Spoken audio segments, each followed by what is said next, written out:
Hello students, this is advocate Neeraj Gupta. इस video में हम डिस्कस करने वाले हैं नर्वस शॉक। जैसे कि नाम से ही क्लियर है, नर्वस शॉक। आप समझ सकते हो कि एक आदमी को बहुत मानसिक आघात पहुंचा है, डर गया वो, घबरा गया वो। ऐसा किसी एक्सीडेंट के बाद भी हो सकता है, किसी हॉरिफाइंग इवेंट के बाद भी हो सकता है, चाहे एक्चुअल एक्सीडेंट हो या एक्सीडेंट का डर हो। अगर किसी ने नेग्लिजेंट बिहेवियर किया और उसकी वजह से कोई पर्टिकुलर पर्सन डर गया तो definitely nervous shock, mental injury. एक होता है फिजिकल इंजरी, एक मेंटल इंजरी। मेंटल इंजरी भी खतरनाक होती है। कोई आदमी कोमा में भी जा सकता है, हार्ट अटैक पड़ जाए तो मर भी सकता है, कुछ भी हो सकता है। Even mental injury is not a small thing. So यहां पर हम बात कर रहे हैं कि यूजली तो टॉट जो है वो फिजिकल इंजरीज पर फोकस करता है, लेकिन आजकल courts begin to recognise claims for mental injury और इमोशनल डिस्ट्रेस। ये चीज ध्यान से पढ़ने और समझने वाली है कि कोर्ट जो है वो मेंटल इंजरी, इमोशनल डिस्ट्रेस को भी कंसीडर कर रहे हैं। Psychological injury is known as nervous shock. Psychological injury is known as nervous shock. इसमें एक ट्रॉमेटिक इवेंट है, कुछ भी, जैसे कोई, मैंने कहा ना, कोई कार एक्सीडेंट हो रहा है, किसी ने किसी को बहुत डरा दिया, किसी पे गन रख दी। अब गन रखने से किसी की कनपट्टी पे हो सकता है कि कोई फिजिकल इंजरी नहीं हुई ना, गन तो चली ही नहीं, बट जिस पे रखी वो हो सकता है बहुत डर जाए। और या जो उसके चारों तरफ लोग थे वो भी तो डर सकते हैं, उनको भी डर लगा। सो नर्वस शॉक जरूरी नहीं कि जो उस इवेंट में इन्वॉल्व हो रहा है उसी पे हो। फिजिकल इंजरी तो उसी को होगी, लेकिन मेंटल इंजरी तो दूसरों को भी हो सकती है। That is the point. So nervous shock in the modern tort law is considered as a psychiatric injury, और कोर्ट इसमें भी डैमेजेस यानी कंपेंसेशन अवॉर्ड कर सकते हैं। चलिए आगे बढ़ते हैं। मीनिंग ऑफ नर्वस शॉक की अगर हम बात करें तो इट्स अ साइकेट्रिक इलनेस और मेंटल डिसऑर्डर। किसी का भी फियर के मारे बुरा हाल हो जाना। कैसे होगा?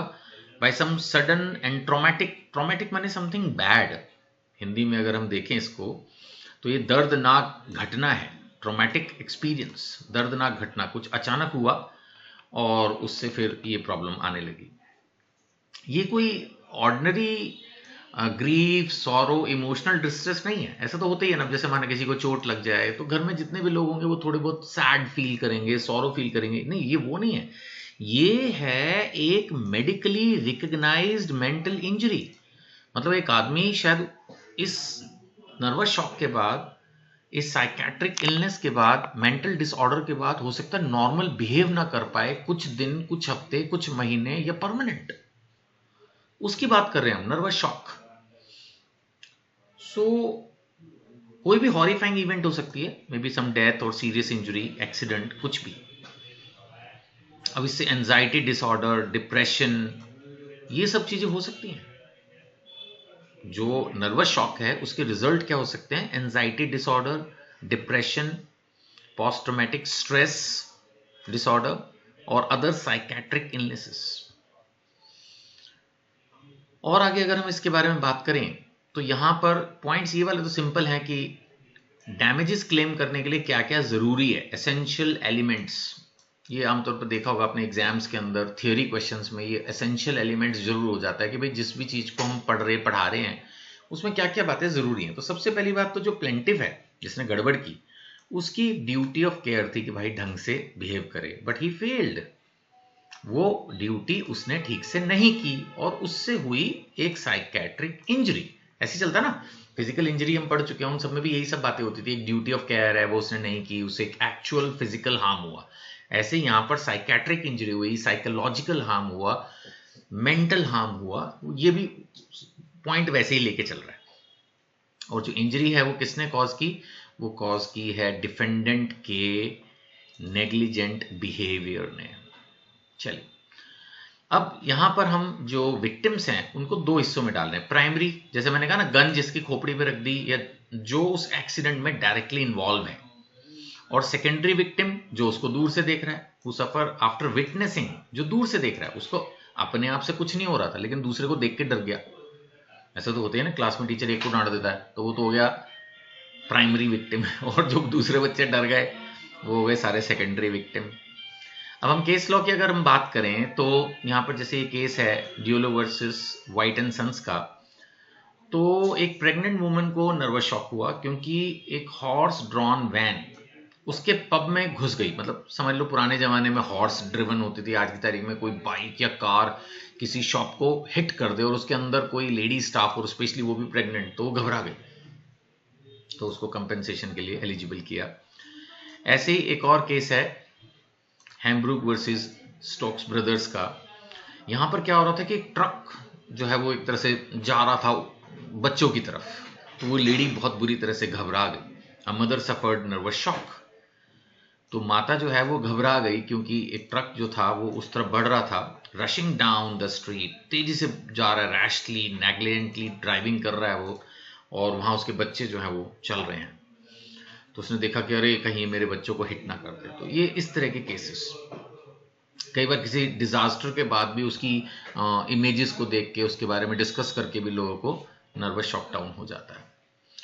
सो यहाँ पर कंडीशंस जो हैं वो यही हैं कि the shock was caused by a sudden event and it's a medically recognised psychiatric illness. मैंने पहले कहा अगर कोई आदमी उदास हो गया, एक आदमी परेशान हो गया, थोड़ा बहुत रोने लग गया, बट एज सच दिमागी तौर पर वो सही है, तो इसमें कोई कंपेंसेशन नहीं होता है। ऐसा नहीं कि अगर किसी को देख के कोई रो भी पड़ा, माना किसी ने किसी के चांटा मार दिया एक जोरदार, दूसरा बंदा उसको देख के रो पड़ा कि इसको चांटा क्यों मार दिया, अब इतनी सी बात पे कोई नर्वस शॉक नहीं हो जाएगा, कोर्ट में नहीं चला जाएगा कोई।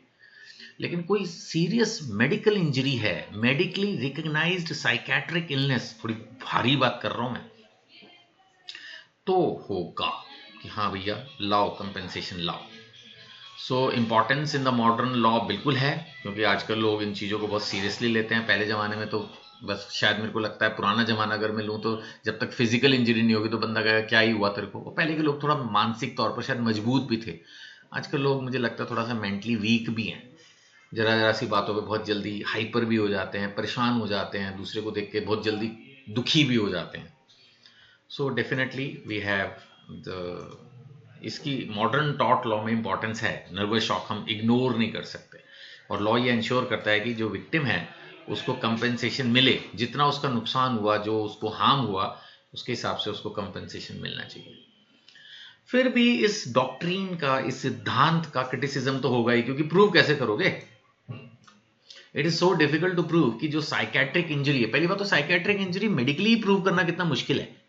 हो सकता है वो नाटक कर रहा हो, भाई हाथ टूट गया, खोपड़ी फूट गई, पानी खून बह रहा है, ये सब तो दिखता है, लेकिन साइकेट्रिक इंजरी मेडिकली प्रूव, मैं ये नहीं कह रहा नहीं हो सकती आज के जमाने में, बट फिर भी नाटक भी तो हो ही सकता है ना, तो बड़ा डिफिकल्ट होता है इसमें।